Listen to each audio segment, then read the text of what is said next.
What's good, everybody? Welcome back to Algebra with Mr. Peters. In today's video, we're looking at two very important exponent problems that you will see on the EOC. I'm going to break down how to properly solve these problems.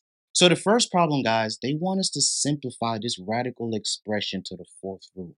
But before we get to the fourth root and taking the fourth root, let's talk about if this was just a square root. So if this was just a regular square root, we would have 81 x to the 8, y to the 6. So now instead of looking at a number that we multiply by itself 4 times, we're looking at square roots, right? So number one, I know 9 times 9 is going to give me 81. So when we break down the square root of 81, it turns into 9. So if this is the square root, we know the fourth root could not be 9. So let's just cancel out D and C. Now, when we talk about exponents, we divide our exponents by the root. So if my root is 2, 8 divided by 2 gives me x to the fourth power. And then when I apply that rule to the y, I'm going to get y to the third. Now, just remember, when we square our expression like this, 9 times 9 gives me 81. When I multiply my exponents, 4 times 2 gives me x to the 8. 3 times 2 gives me y to the 6. Now let's say if we wrote it different, 9x to the fourth, y to the third, and we multiply that by the same exact expression. Now in this way, what we do is just we add our exponents with the same base. 9 times 9 gives me 81, 4 plus 4 gives me x to the 8, 3 plus 3 gives me y to the 6. Now that we understand that basic with square roots, let's apply this to fourth roots. And we're going to erase to get a little bit of space. So let's erase. So now as we focus on the fourth root now, we know the answer has to include 3 in it, right? So I know that 3 times 3 gives me 9, and then 3 times 3 gives me another 9. And if I multiply those two 9s, I'm going to get 81. What does that mean? The fourth root of 81 is 3, okay?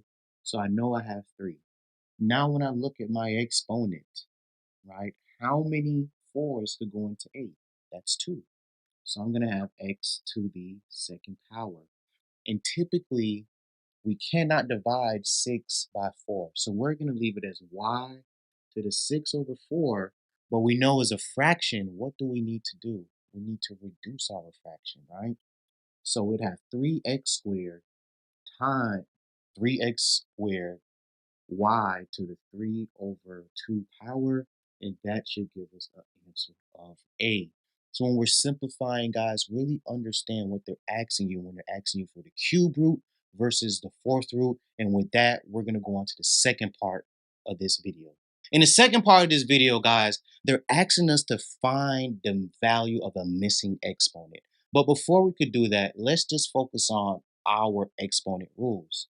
So when we're multiplying with the same base, right, we add our exponents. So that is basically what is happening right here, okay? So we have y to a certain power times y to the fourth equals y to the fourth. So we know if we're adding our exponents, right, if I substitute, let's say we just substitute 1 in there, y to the first times y to the fourth should be equal to y to the fifth. So there's no way that C could be the answer, N could be the answer, B or A. The answer is D. But a lot of students are going to forget that because they forget the most important rule of exponents. Anything to the 0 power is equal to 1. So when we look at this, y to the 0, y to the fourth is equal to y to the fourth. We're saying 1 times y to the fourth is equal to y to the fourth. And we should know that that is true.